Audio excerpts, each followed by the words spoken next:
పేరు Harika.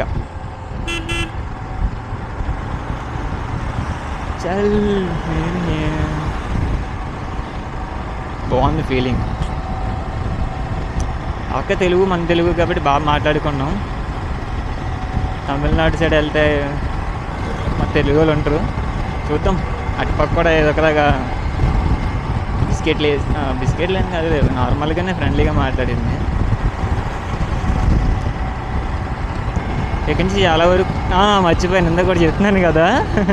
Tea shop దగ్గర ఒక అతుకులు ఎక్కడి నుంచి వస్తున్నారమ్మా అన్నారు. సోమలకోట నుంచి వస్తున్నాం. మాది అక్కడే పోలవరం అన్నాడు. ఓకే, కొంచెంసేపు ఆయన కూడా సొల్లు వేసాడు మాతో పాటు. బండి దగ్గరికి వచ్చాడు, బండి చూసుకున్నాడు. మేము టీ తాగుతున్నాం లోపల. వచ్చి బండికి ఏంటి ఇలా రాడ్లాగా ఉంది ఏంటి అన్నాడు. ఇది చూసి ఇలా ఇన్స్టా 360 సెల్ఫీ కెమెరా లాగా వీడియోలు తీసుకొచ్చి అని చెప్పా. అవునా, నేను ఇంకా పెద్ద బండి కదా, హ్యాండ్ బ్రేక్ ఏమో అనుకున్నా అన్నాడు. ఒక 2 నిమిషాలు నాకు నువ్వు ఆగలేదు అసలు. హ్యాండ్ బ్రేక్ ఉంటే ఎలా ఉంటుందో కామెంట్ చేయండి ఫ్రెండ్స్ కింద. హైలైట్ కామెడీ అది. బండి కింద హ్యాండ్ బ్రేక్ లేదు, 2 చక్రాలు ఒకేసారి ఆగిపోవాలి. Shit man. భద్రాచలం 94, ఖమ్మం 101, హైదరాబాద్ 298. ఆ పైన ఇంకో పేరుంది, చదవలేదు.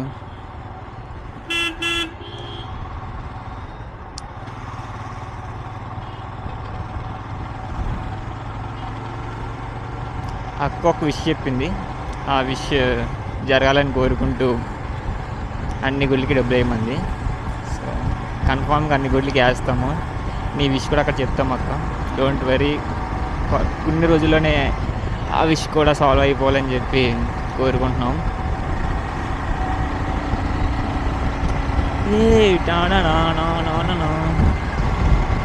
ఈరోజు పెద్దగా మేము డబ్బులు ఏం ఖర్చు పెట్టలే, పెట్రోల్ కొట్టించుకున్నాం. మధ్యాహ్నం లంచ్ ఏమో శ్రీని వాళ్ళ ఫ్రెండ్ ఇంట్లో చేసేసాం. ఈవినింగ్ వాళ్ళకి టీ అలవాటు కాబట్టి వాళ్ళు టీ తాగారు. సర్లే ఫస్ట్ 2 చెప్పుకున్నారు. సర్లే టేస్ట్ చేద్దాం కదా అని చెప్పి నేను ఇంకోటి చెప్పా. బాగుంది టీ కూడా. ఇందాక చూసిన హైవే ఉంది కదా, నేషనల్ హైవే 685 BB. ఆ హైవే దాటి ఇప్పుడే నేషనల్ హైవే 13 ఎంటర్ అయ్యాం. ఇక్కడి నుంచి విజయవాడ వరకు ఇదే highway. So back to the trip. ఇప్పటివరకు మేము ట్రిప్లో పార్ట్లాగా ఫ్రెండ్ ఇంటికి వెళ్ళాం, వాడింటికి. ఇప్పుడు back to the path of trip. ఇక్కడ నుంచి మేము ముందు ప్లాన్ చేసిన, మేము అనుకున్న ట్రిప్ రోడ్లోకి వెళ్తున్నాం. లైక్ ఇప్పుడు విజయవాడ వెళ్తున్నాం. విజయవాడ నుంచి వాడిదినమ్మ. విజయవాడ ఎన్నింటికి వెళ్తాం తెలీదు.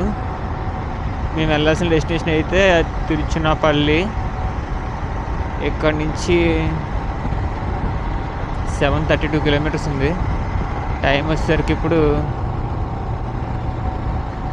ఒక్కసారి చెప్తాను ఆగండి. పోయింది. టైం వచ్చేసరికి 7:50 అయింది.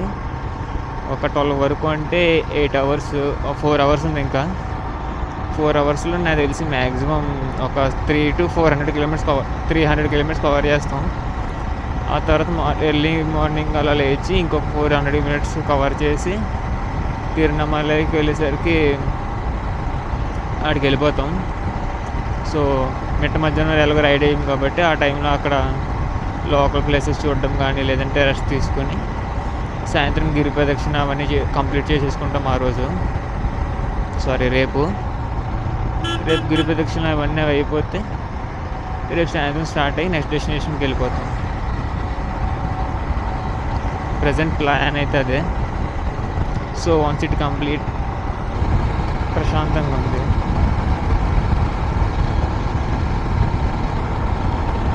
ఇప్పటివరకు చాలా ట్రాఫిక్ జామ్ అయింది. ఆ ఊరిలోంచి ఆ హైవే చాలా చిన్నది, అక్కడే జనాలు అక్కడే అందరూ తిరగడం వల్ల అసలు ఖాళీ లేదు. 80 మీద వచ్చాం. ఇప్పటి నుంచి కొంచెం స్పీడ్ పెంచి కొంచెం వెళ్తున్నాం. ఇప్పుడే ఇంటికి ఫోన్ చేసి కూడా అప్డేట్ చెప్పా, విజయవాడ వెళ్తున్నాను, ఇంత దగ్గర 8 కిలోమీటర్లు వచ్చిందని చెప్పి. ప్రాబ్లం ఏమైందంటే నా దగ్గర ఫాగ్ లైట్స్ వేయించుకున్నాను కదా, అవి ఇరిగిపోయినాయి గొత్తుకులకి. సో విజయవాడలో టైం 8 అయింది కాబట్టి ఏమైనా షాపులు ఉంటే ఫాగ్ లైట్స్ ఈరోజు రిపేర్ చేయించాలి. ఫాగ్ లైట్స్ వేయించడం వల్ల ఫ్యూజ్ పోయిందా ఏంటన్నది తెలీదు. సో మళ్ళీ ఫ్యూజ్ పోగొట్టుకునే ఉద్దేశం లేదు నాకు. సో అందుకే తీసిన కనెక్షన్లు పెట్టలేదు. మళ్ళీ చూస్తాము. ఒకసారి రాయల్ ఎన్ఫీల్డ్ షోరూమ్కి వెళ్ళి బైక్ చూపించి అసలు లైట్ వల్ల ఇష్యూవా లేకపోతే ఎందుకు ఫ్యూజ్ పోయిందన్నది తెలియాలి కదా. అది తెలిస్తేనే మనం నెక్స్ట్ టైం మళ్ళీ రిపీట్ అవ్వకుండా చేయగలం. ఇంకొకటి ఏంటంటే వాడికి నాకు కమ్యూనికేషన్ లేదు. వాడు ముందు వెళ్ళిపోయాడేమో అనుకుని నేను స్లోగా వెళ్ళడం, నేను వెనకాల ఉన్నాడని అని చెప్పి వాడు స్లోగా వెళ్ళడం జరుగుతుంది. ట్రాఫిక్ జామ్ కదా, పక్కన వెళ్ళిపోవడం వల్ల. ఇప్పుడు పక్కనే ఉన్నాం కాబట్టి చెప్పా, విజయవాడ వరకు ఎక్కడ ఆకు, విజయవాడ వచ్చిన తర్వాత ఫోన్ చేయని చెప్పా. ఆడు విజయవాడ వెళ్ళే వరకు ఎక్కడ ఆగడం, ఇంకా మనం ఫోన్ చేస్తే తప్ప. ఓకే దెన్ బాయ్, విజయవాడలో కలుసుకుందాం. ఓకే థ్యాంక్స్ అండి. ఎక్కరా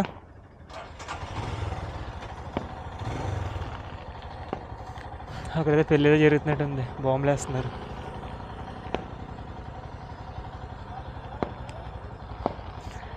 అనుకున్నాను ఎక్కడ ఆపలే, ఇప్పటికి వచ్చి ఏంటి అనుకున్నా. ఇప్పుడు వచ్చి ఎక్కడ ఆపలే కదా మనల్ని, మన బండ్లే ఆపట్లే అనుకున్నా. ఈ బాబాయ్ ఆపాడు. వాళ్ళేమో తెలుగులో కాదు, క్యా క్యా అన్నాడు. మనం వెళ్ళి హిందీలో బాత్ కరేంగి మాట్లాడిన తర్వాత పద మాట్లాడిన తర్వాత కొంచెంసేపు ఎలా సెట్ చేసావని అడిగాడు. కెమెరాకి ఒక మైక్, ఫోన్ కాల్కి ఒక మైక్, బ్లూటూత్ ఉంటుంది, ఇలా వోల్టేజ్ బిగించేసా అది అని చెప్పాను. ఆ తర్వాత ఏమి ఇప్పలేదు, లగేజే ఇప్పి చూస్తా అన్నాడు ఫస్ట్. ఆ తర్వాత వీళ్ళు మాట్లాడిన తర్వాత ఏం చూడలేదు, జస్ట్ మామూలుగా మాట్లాడేసి సరే వెళ్ళిపోండి, ఇంకా చాలా దూరం వెళ్ళాలి కదా అన్నాడు. ఇంకా సరే అని చెప్పి మేము కూడా వస్తాం. ఫస్ట్ రికార్డ్ చేద్దాం అనుకున్నా, భయం వేసింది. మళ్ళీ ఎందుకు రికార్డ్ చేస్తున్నాం అన్నాడు అనుకో, ఎందుకు వచ్చింది. సో ఫస్ట్ మాట్లాడిన తర్వాత అప్పుడు రికార్డ్ ఆన్ చేసా. మళ్ళీ ముందే రికార్డ్ అవుతుంది సీక్రెట్గా, ఎందుకంతా. లేదంటే మన సేఫ్టీ కోసం ఈసారి అంటే అప్పుడే ఆఫ్ చేశాను, మళ్ళీ ఆపడు కదా ఎలాగో అని చెప్పి నేను కూడా రికార్డ్ చేయలే. కానీ ఆపాడు. రికార్డ్ చేయాల్సిందే.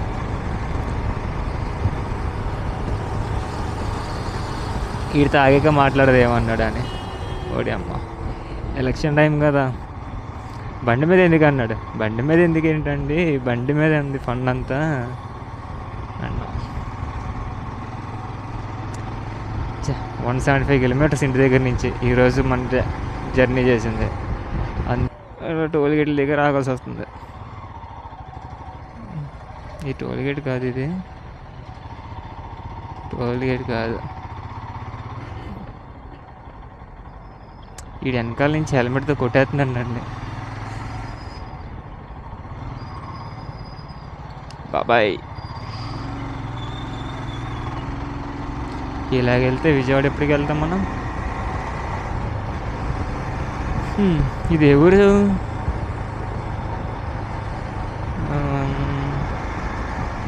ఏం కనపట్లే. సర్లే, సంథింగ్ ఊరు. చెక్ పోస్ట్లో నో బాబాయ్, ఏంట్రా బాబు వీడు హార్న్ లైట్ వేసుకొచ్చేది సరిపోద్ది ఏంటి, వెనకాల ముందు చూడ్డా. ఎక్కి ఒకసారి ఆడియో కూడా చెక్ చేసుకోవాలి. ఈరోజు మార్నింగ్ నుంచి సాయంత్రం వరకు మాట్లాడింది ర్యాండమ్గా 2-3 వీడియోలు ఓపెన్ చేసి కరెక్ట్గా వస్తున్నారో చెక్ చేసుకుంటే సెట్. రూమ్ అన్నదేంటి, అలాంటివి లేవు కదా, వద్దనే అనుకుంటున్నాం. డబ్బులు లేవు కదా, ఎక్కడ దిక్కున పడుకుని పోయి ఫ్రెష్ చేసేసుకుని అలా ప్లాన్ చేసాం. చూద్దాం. దానికోసమే 4000 పెట్టి టెంట్ కొన్నాం. అది మనకు 4 days స్టే. 4 days ఏం రాదులే, ముగ్గురు ఉన్నాం కాబట్టి పాయింట్ ఏంటంటే లాస్ట్ టైం మేము హైదరాబాద్ రైడ్కి వెళ్ళినప్పుడు, అప్పుడు కూడా రైడ్ కాదు, నార్మల్గా ట్రిప్కి వెళ్ళాం. ఇలాగే చీప్ అండ్ బెస్ట్లో ఉండాలి అని చెప్పి చెత్త హోటల్ని ఎత్తుకున్నాం అన్నమాట. మంచి హోటల్ని ఎత్తకలేదు. చీప్ అంటే ఏముంటాయి, అవేగా ఉంటాయి. సో అలా పడుకుని పోవడం వల్ల వాడు ఏంటి బెడ్స్ అవి క్లీన్ చేయడు, నీట్నెస్ అవి ఉండదు. దానివల్ల మనకు చికెన్ పాక్స్ వచ్చింది. అప్పటికప్పుడు చికెన్ పాక్స్ రాగానే ఇంకా చలో బ్యాక్ టు హోమ్ అని చెప్పి ఇంటికి వస్తాం. ఇంకా ఏం చేస్తాం. అందుకే ఈసారి ఉంటే మంచి హోటలు, లేదంటే టెంట్. అంతేగాని మొన్న వైజాగ్ అప్పుడు కూడా అంతే, బెస్ట్ చీప్, మళ్ళీ అప్పుడు కూడా చీప్ హోటల్ చూసాం. ఎంత దరిద్రంగా ఉందంటే జస్ట్ అలా ఈసారి ఏం చేసామని మేము బెడ్షీట్స్ క్యారీ చేస్తున్నాం. ఇప్పుడు ఆడిచ్చిన బెడ్షీట్లు మేము పడుకుంటే ఇలాంటి అవుతున్నాయని చెప్పి మాకంటూ మేము బెడ్షీట్స్ ఎవరికాడు 3 బెడ్షీట్లు క్యారీ చేస్తున్నాం. లాస్ట్ టైం అయితే నేను ఒక్కడిని, శ్రీనుగడ కూడా బెడ్షీట్ తెచ్చాడు అనుకుంటా. ఆ బెడ్షీట్ ఆ మంచం మీద వేసేసి పడుకుని పోయి మార్నింగ్ లేసి బెడ్షీట్ మధ్య బ్యాగ్లో పెట్టేసి, అది సెపరేట్గా. ఎందుకంటే మరి ఎవడు పడుకున్నాడు కూడా తెలియదు దాని మీద మనకి. బెడ్షీట్ బ్యాగ్లో పెట్టి వచ్చేసాం. ఇంకా ఆ తర్వాత పూరిలో 3 days స్టే. మంచి రూమ్, అంటే ఎప్పటికప్పుడు బెడ్షీట్ చేంజ్ చేస్తూ, room service, main room service ఇవన్నీ బాగుండాలి. అవి లేని రూమ్స్లో అస్సలు దిగకండి. ఫస్ట్ మీరు రూమ్స్ తీసుకున్నారంటే దిగ్గానే రూమ్ సర్వీస్ ఉందా అని అడగండి. ఉందనగానే ఫస్ట్ మీరు వెళ్ళగానే ఆ బెడ్షీట్లు అక్కడ తీయించేసి కొత్త బెడ్షీట్లు వేయించుకోండి, బెస్ట్. లేదంటే స్కిన్ ఎలర్జీస్ ఇవన్నీ వస్తాయి. ఇప్పటికే బయట అసలు బాగాలే కాబట్టి నాకు ఎప్పుడో వచ్చిందిలేండి. అది బీటెక్లో ఉన్నప్పుడు అనుకుంటే జరిగిన ఇష్యూ అది నాకు. అప్పటి నుంచి నాకు చీప్ హోటల్స్ మీద నమ్మకం పోయింది. అంటే దిగాలని వీటిలో చీప్ హోటల్స్కి. నా సజెషన్ అయితే అదే, వెళ్తే బెస్ట్ హోటల్, లేదంటే టెంట్ క్యారీ చేయండి, చాలా బెస్ట్. ఎందుకంటే మన వాళ్ళే ఉంటారు, మన బెడ్షీట్లు మన దాంట్లోనే పడుకుంటాం. సో చీప్ అండ్ బెస్ట్ అయితే టెంట్. లేదు అనుకుంటే ఇంక మనం ఏం చేయలేం, లాగ్ అయిపోద్ది ఎక్కువసేపు మాట్లాడితే. బాయ్. హైలైట్ ఏంటంటే ఈరోజు 200 kilometers ట్రావెల్ చేసాం. ఆంధ్రప్రదేశ్ నుంచి తెలంగాణ వచ్చేసాం. కానీ ఇదే సెకండ్ టోల్ గేట్, బావాడ టోల్ ప్లాజా. డా తీసేసి పెడితే బావా టోల్ ప్లాజా. ఎంత సింపుల్గా ఉంది. ఇది టోల్ రోడ్ కాబట్టి ఇది కూడా బాగుంటుందని అనుకోవాలి. అంటే టోల్ గేట్ ఉందన్నారు, మెయింటెనెన్స్లో ఉందో తెలియదు. ఇంకా మెయింటెనెన్స్ ఉంటే హాయిగా వెళ్ళిపోవచ్చు. జస్ట్ ఆ టోల్ గేట్ ముందు రోడ్లోనే చాలా ప్యాచ్ వర్క్స్ చూసాం మేము. డౌట్ వచ్చింది, ఇది నేషనల్ హైవేనా లేదంటే గల్లీ రోడ్డా అని. అంత దారుణంగా ఉంది. వెంటనే టోల్ గేట్ వచ్చింది. మేబీ మెయింటెనెన్స్ ఇక్కడి నుంచి స్టార్ట్ అయిందేమో, చూడాలి ఎలా ఉంటుంది ఇక్కడి నుంచి. ఇంకా 688 kilometers ఉంది తిరుచినాపల్లి. చూద్దాం ఎంతవరకు కొట్టగలగమన్నది చూడాలి ఈరోజు. 100 kilometers, ఇందాక 789 ఉండేది. 100 kilometers ట్రావెల్ చేసాము. అందులో ఒక టీ బ్రేక్ అంతే, మళ్ళీ అక్కడ ఆగలేదు. మధ్యలో ఒకసారి జస్ట్ అలా ఆగి వాడిని కూడా గూగుల్ మ్యాప్స్ పెట్టుకోరని చెప్పేశాను.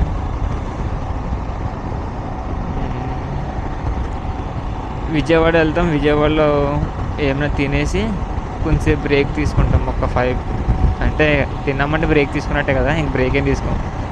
తినేసి నెక్స్ట్ ఎంత దూరం ట్రావెల్ చేస్తే అంత దూరం ట్రావెల్ చేసి ఇంకా చాలు నిద్ర వస్తుందంటే పడుకుని పోతాం అక్కడే. ఎక్కడొస్తే అక్కడే, మొహమాటాలు ఏం లేవు.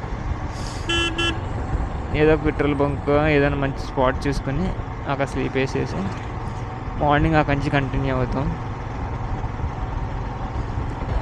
యాక్చువల్గా ఫస్ట్ మేము ప్లాన్ చేసిన ట్రిప్ ఉంది కదా, అదేంటంటే